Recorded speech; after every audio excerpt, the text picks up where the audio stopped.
예, 안녕하십니까. 생활법률 1주차 강의 계속하겠습니다.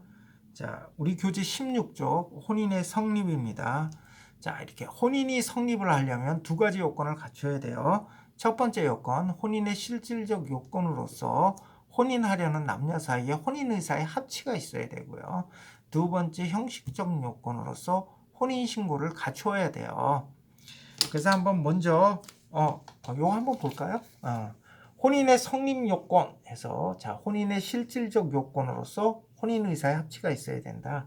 그 다음에 형식적 요건으로서 혼인 신고가 되어야 한다. 응? 당사자 사이에 혼인 의사의 합치가 없고 혼인 신고만 된 경우를 우리가 뭐라 그래? 가장혼인이라고 그래요. 가장혼인.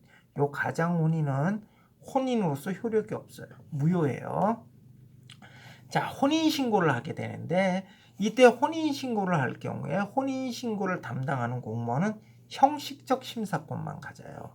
그러니까 혼인신고서가 법이 정한 그 형식적 요건을 다 갖췄는지 이거 여부만 심사를 하고 실질적 심사권은 없어요. 이 사람들이 진정한 혼인 의사가 있는지 여부에 대한 실질적 심사권은 없다.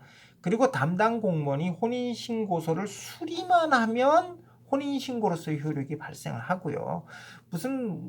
하여튼 무슨 사정인지 모르겠지만 가족관계 등록부에 등재되지 않았다 하더라도 혼인신고는 수리만으로 혼인신고의 효력이 발생한다. 예, 우리 교재 한 16쪽 한번 보죠. 거기 보면 혼인의 성립 요건에서 첫째, 혼인의 형식적 요건 이렇게 나와 있죠. 자, 혼인신고를 해야 된다는 거예요. 그래서 우리 민법은 신고혼주의를 채택하고 있기 때문에 혼인신고를 하여야 법률상 혼인으로서의 효력이 발생한다. 그리고 그 밑에 동그라미 3번 한번 보세요. 혼인신고는 수리에 의하여 효력이 생긴다. 즉 혼인신고가 수리되면 어떠한 사정으로 호족부에 기재되지 않았다 하더라도 혼인은 성립한다. 이거 호족부라는 표현이 나왔네요. 요건 연필로 이렇게 지우세요. 왜냐면 호족이라는 제도는 없어졌어요. 폐지됐어요. 가족관계 등록부로 바꾸세요. 우리 책이 좀 오래됐어요. 그래서 이걸 개정판을 내야 되는데 아직 개정판을 못 냈어요. 그래서 제가 군데군데 오기라든지 또는 이제 폐지된 법률과 관계된 내용들이 있으면 그때 내가 수정을 해줄게요. 그러니까 혼인신고가 수리되면 어떠한 사정으로 가족관계 등록부에 기재되지 않았다 하더라도 혼인은 성립한다. 다음에 혼인의 실질적 요건, 당사자 사이에 혼인의사의 합치가 있어야 된다. 그럼 이때 이 혼인의사란 게 뭐냐? 무엇이 혼인의사냐? 여기서 말하는 혼인의사는 사회통념상 부부로서의 육체적, 정신적 결합을 이루려는 의사를 말해요. 그러니까 다시 한번 얘기할게요. 사회통념상 부부로서 육체적, 정신적 결합을 이루려는 의사다. 따라서 이게 사회통념상 부부로서의 결합을 이루려는 의사예요. 그런데 이제 동성혼이 있죠. 동성혼. 남자끼리 또는 여자끼리 이렇게 결혼하는 동성혼 같은 경우에 외국 법제에서는 동성혼도 혼인으로서 인정하는 법제가 있어요. 근데 우리나라의 경우에는 이 사회통념상 부부로 보기는 좀 어려워요. 그래서 우리 현행 법제상으로는 동성혼은 법률상 혼인으로 인정받지 못해요.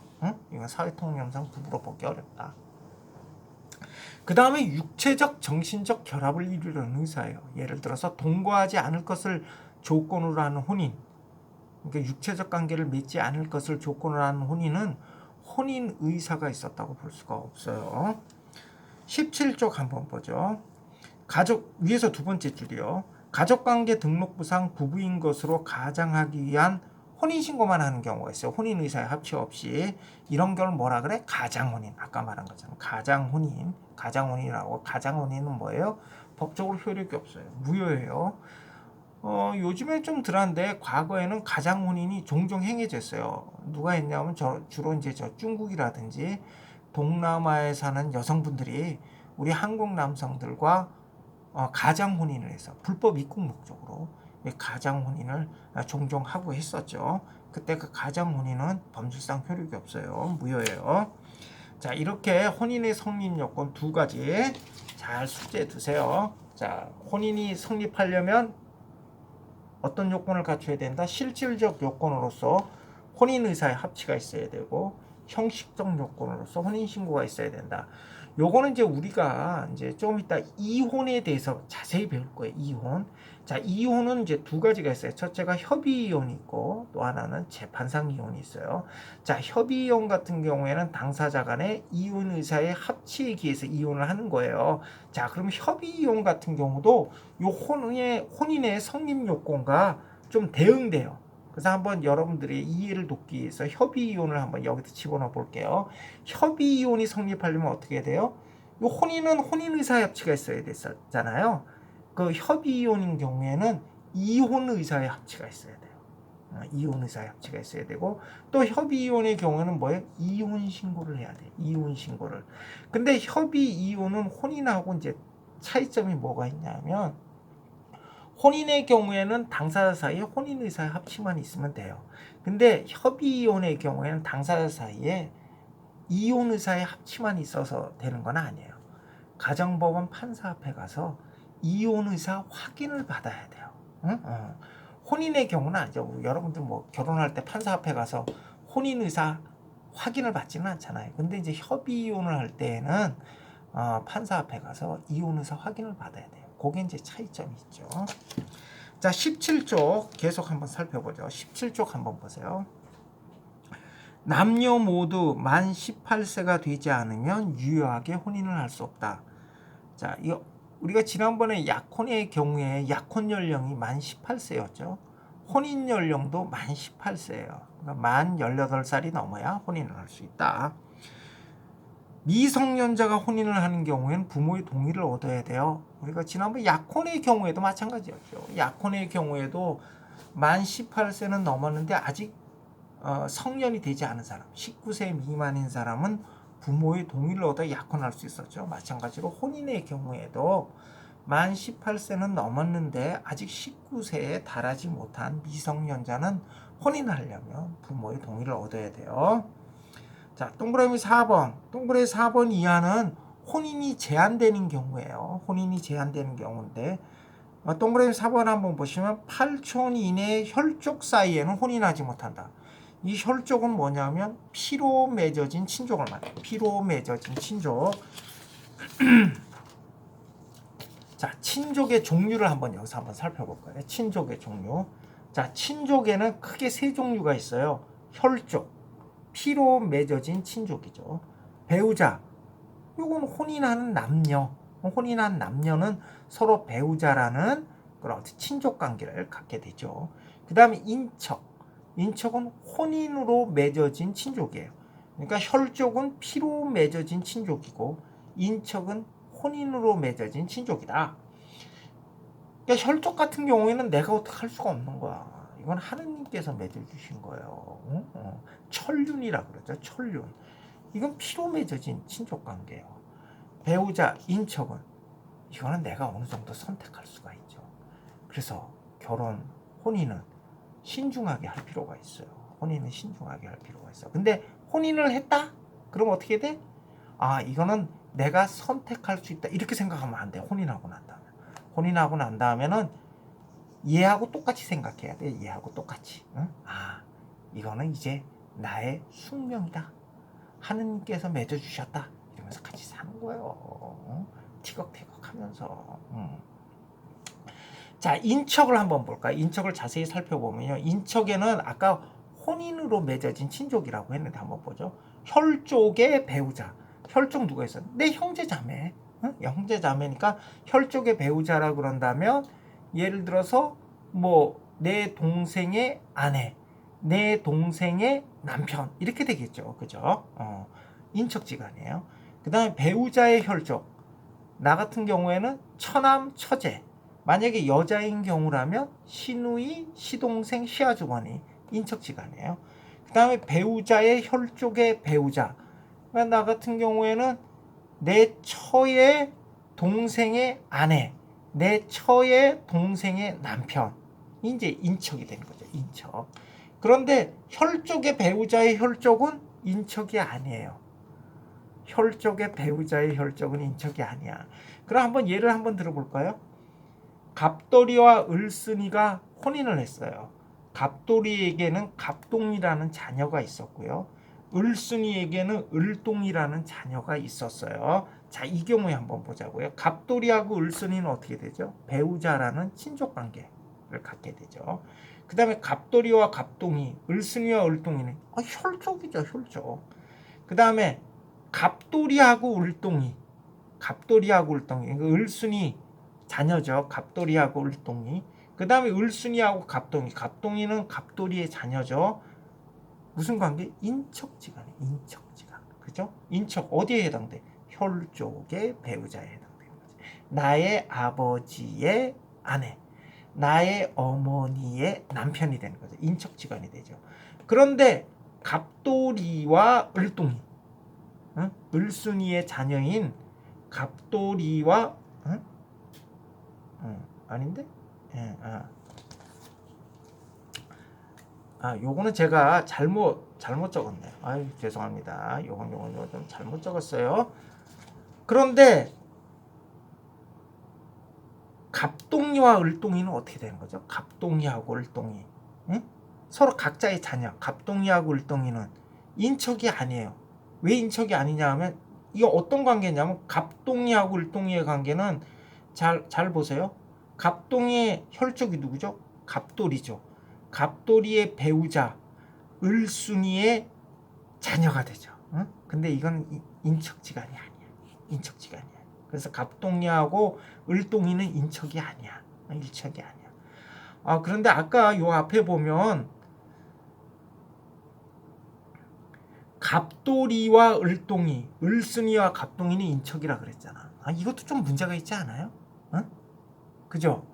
지금 갑돌이하고 을순이가 결혼을 했는데 갑돌이 자녀 갑동이, 을순이 자녀 을동이가 인척지간이에요. 엄마 아빠가 아니야. 법률상 엄마 아빠가 아니야. 응? 이건 조금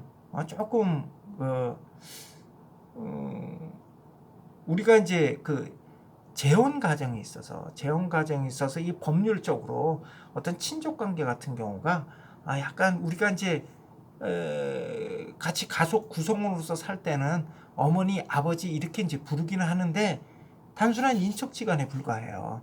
그리고 각자의 자녀들 사이에는 형제 자매가 아니고 친족 관계가 없어요. 이런 문제가 있죠. 물론 이런 문제를 한꺼번에 해결할 수 있는 방법은 있어요. 그게 뭐냐면 각자 입양을 하면 돼요. 응?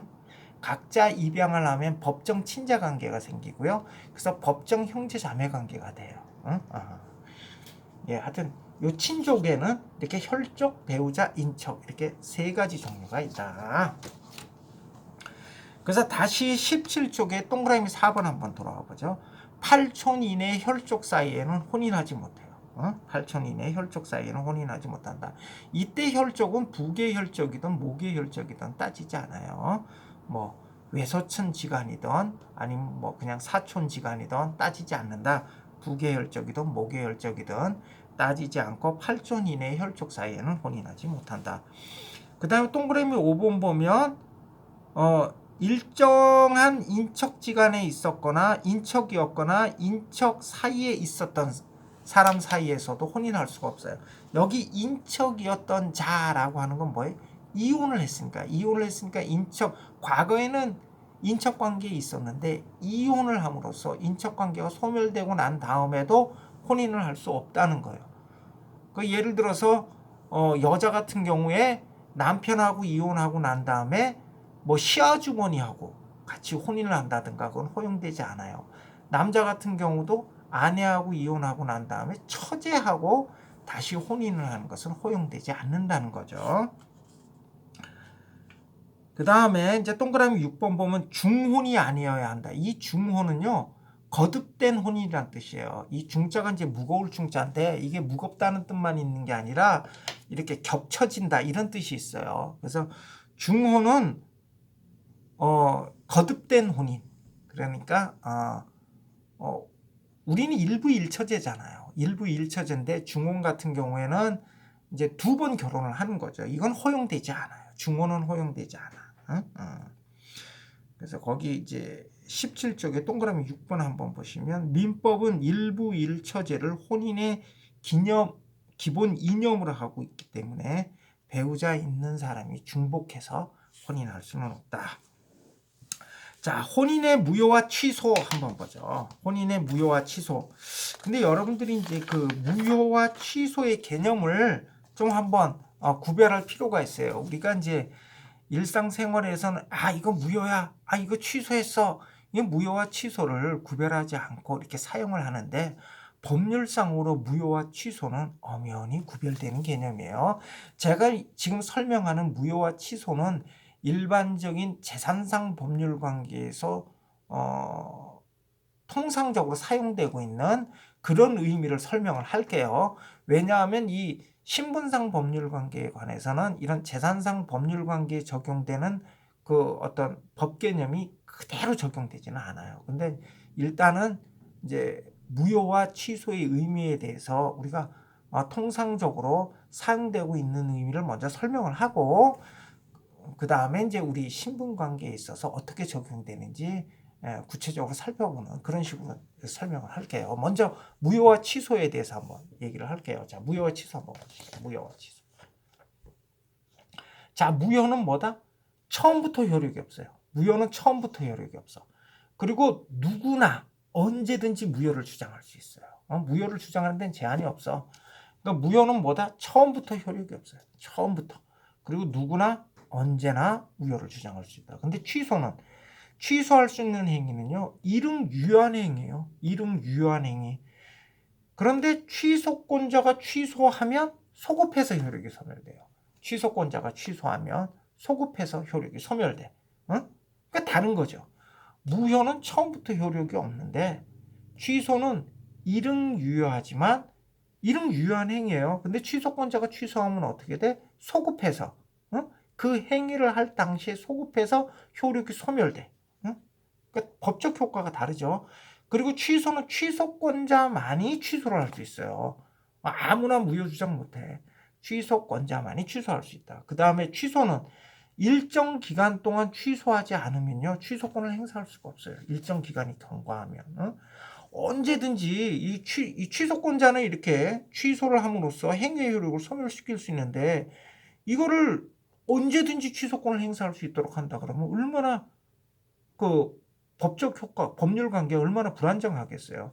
그러다 보니까 취소권을 행사할 수 있는 기간을 대부분 정해놓고 있어요. 그래서 이렇게 무효와 취소는 이러한 차이점이 있어요. 잘 숙지해 두세요. 자, 요걸 전제로 해서 혼인의 무효와 취소를 한번 보죠.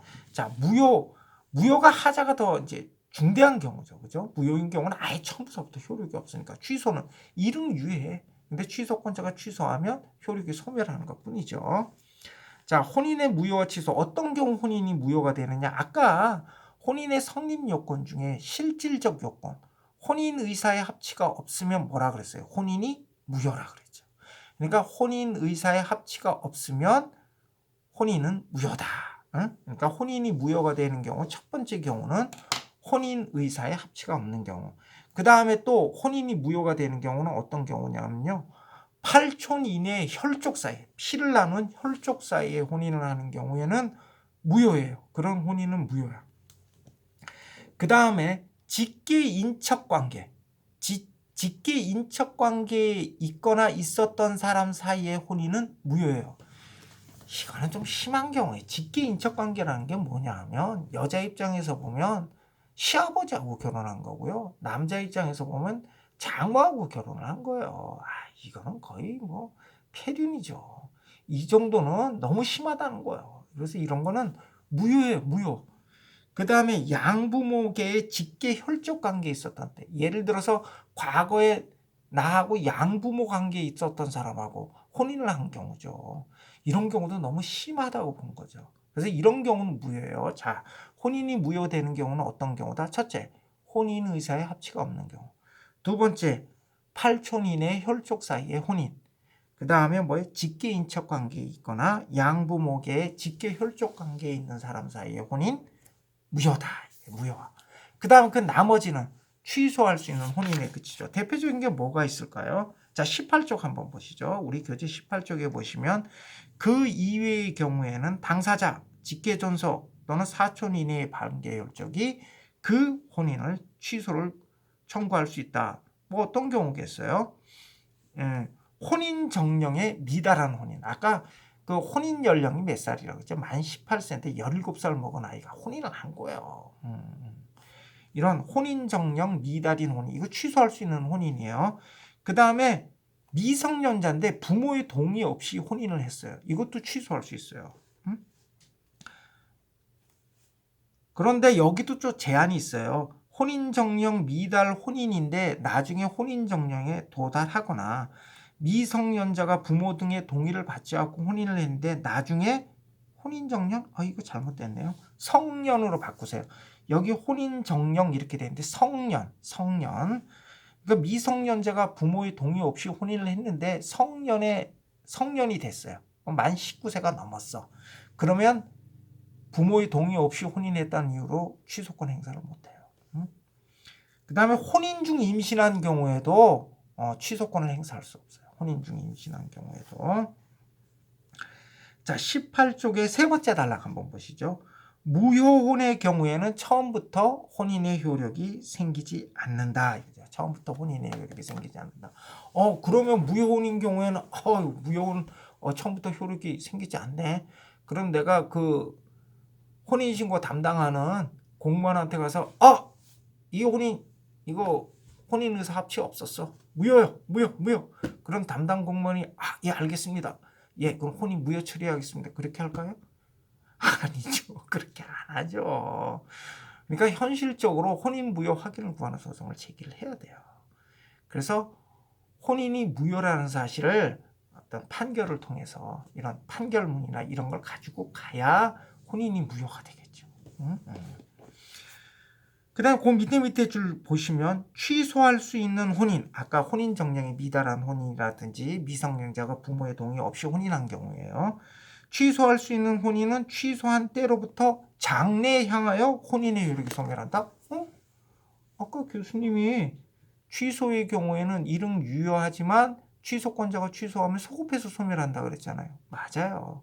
그런데 그 아까 내가 설명한 무효와 취소의 일반 이론은 재산상 법률 관계에 통용되는 거고요. 이 신분 관계에 있어서는 개별 민법 규정에 따라요. 그런데 이 혼인의 취소에 관해서 우리 민법에서 혼인의 이 취소의 소급효를 부인하고 있어요. 장래효만 인정해. 소급해서 효력이 소멸되지 않아. 그러니까 미성년자인 경우에 미성년자가 부모의 동의 없이 혼인을 했는데 나중에 혼인이 취소됐어요. 이 경우에도 맨 처음에 혼인한 당초까지 소급해서 혼인의 효력이 소멸되는 게 아니고 장래에 향해서 혼인의 효력이 소멸돼요. 그러니까 마치 뭐하고 비슷해요? 이혼한 거하고 비슷해. 그러니까 취소할 때까지는 유효한 혼인이야. 근데 취소한 때로부터 장래에 향해서 혼인의 효력이 소멸해. 그러니까 이혼하고 똑같아요. 그러니까 혼인이 취소된 경우에는 마치 이혼한 경우처럼 재산분할 청구라든지 만약에 그 사이에 자녀가 있었던 경우에는 자녀 양육이라든지 이런 문제에 똑같은 문제가 생겨요. 그래서 혼인 취소의 경우에는 이혼에 관한 규정이 준용이 돼요. 주의하세요. 이혼 취소는 취소 효력이 소급하지 않아요.